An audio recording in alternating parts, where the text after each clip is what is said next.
Assalamualaikum and a very good day to everyone. My name is Umi, and today I will present my ITT440 individual assignment on web application performance testing using Apache JMeter. So for this assignment, I selected blessdemo.com as my web app testing. I choose Apache JMeter because it is free, open source, beginner friendly, and widely used in industry for performance testing.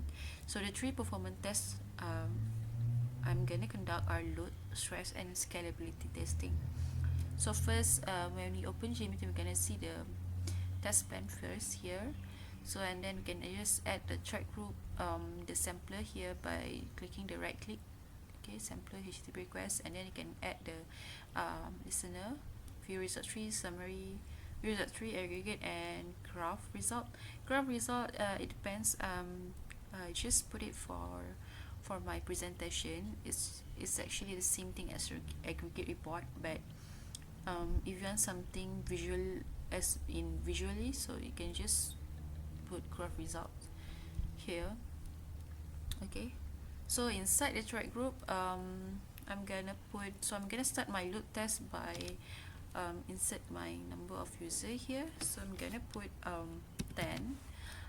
The ramp up period means that every per second the JMeter will put the user into the web. So I just put 1 seconds, and the loop count is how many times per user repeat the request. So I'm just gonna put 5 here.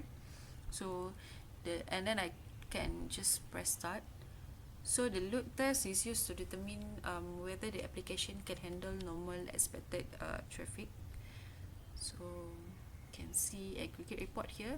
Okay, so on the first column is label.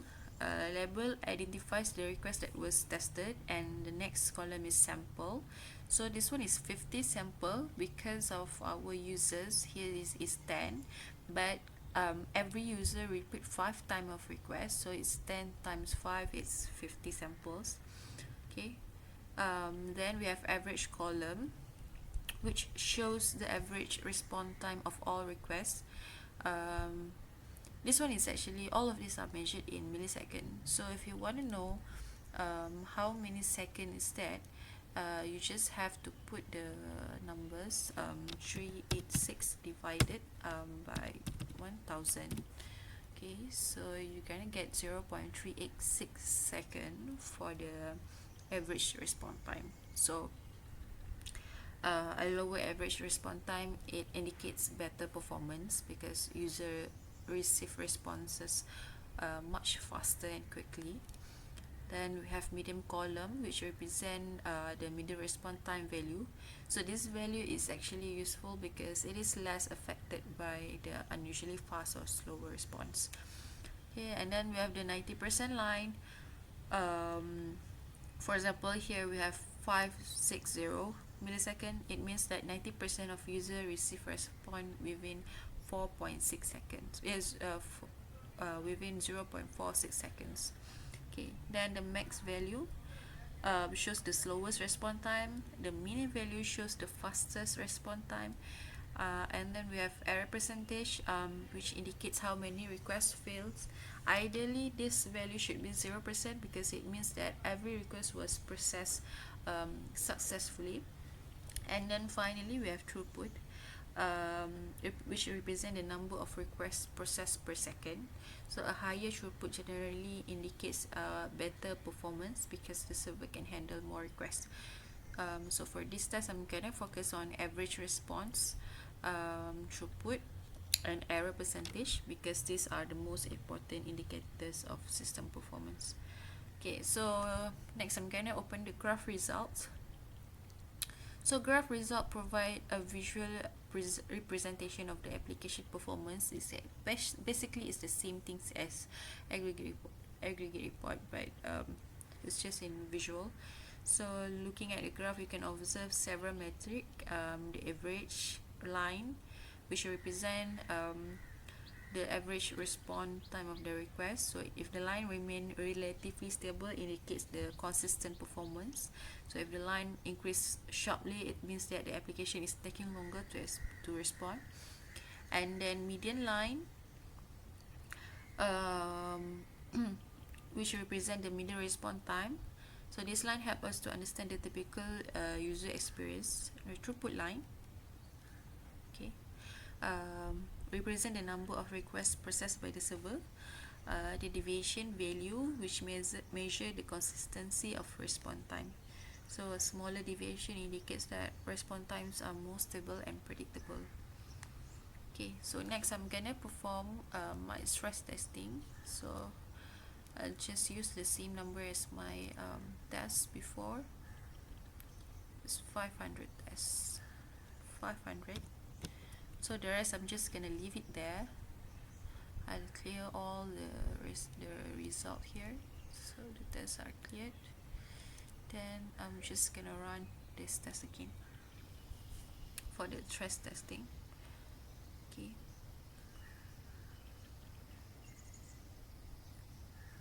So the stress testing conducted by pushing user concurrency limit past normal bounds.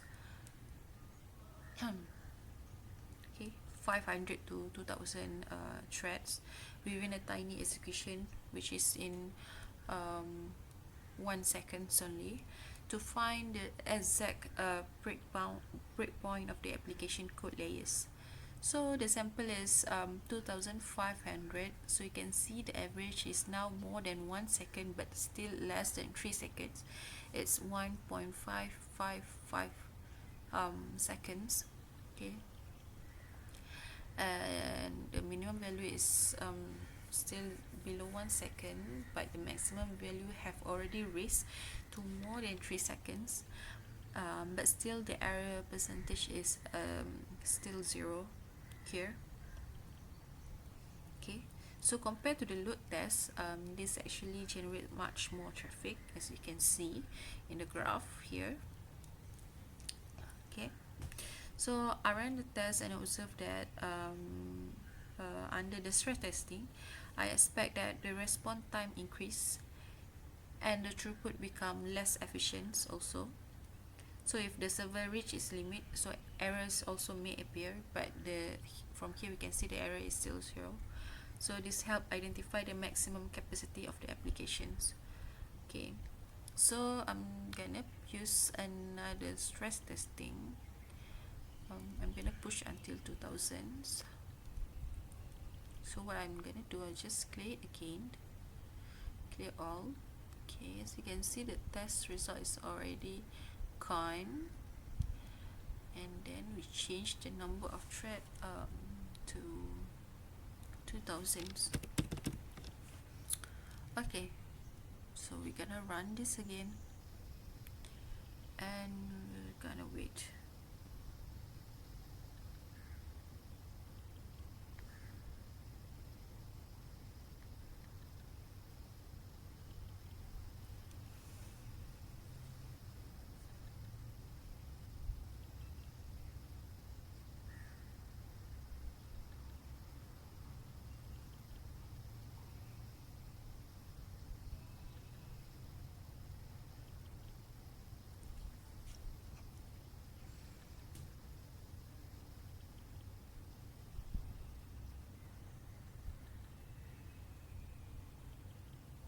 Okay, so it's done. Okay, so as we can see here, the sample is now reached 10,000. Okay, but the 2000 users test reveal systemic delay. So now the average response time bloated past acceptable standards to 4.826 seconds, and it triggered an initial 1.1 at 1.08% failure threshold. So as you can see, the error rate here is go from 0 to 1.08.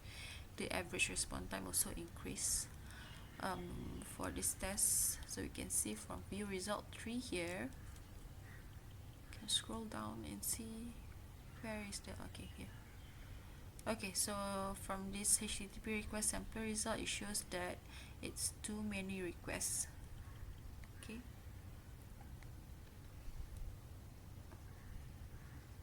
so this one confirmed that the error is thrown back by the backend gateway layer. Okay, so I'm gonna do the last one, the scalability limit. I'm gonna put 5,000. Usually it's gonna take longer to run the test, but because I put the ramp up period is 1 second, so it still takes a few seconds but not too long. So I'm gonna clear the response again, the response and the result. Okay, then I'm gonna run it again, and we will wait for a while.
Okay, so the test is done. So we can open the aggregate report.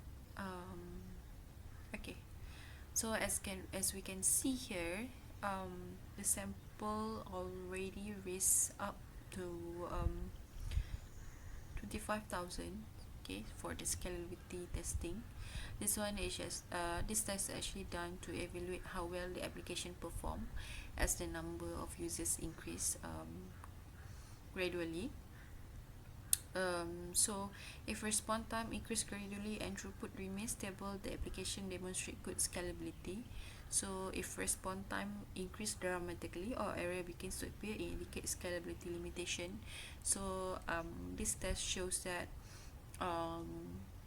yes, the response time increase gradually, and the throughput actually remain um, increase gradually also. So for this test, the average response time reach until 7.137 seconds, which is beyond the acceptable rate below 3 seconds usability limit. And then the error already raised until 27.74%, and the throughput is 416.1 per seconds. So as you can see the result here, the graph result here. Okay, and the view result tree also shows that a few HTTP requests stated it's too many requests.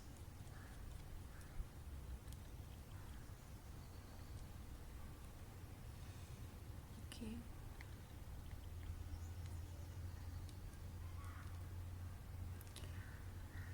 so this scalability test conducted at extreme traffic volume 5,000 thread to see how well the system underlying cloud environment adapt, throttles or scales out when processing massive sample streams.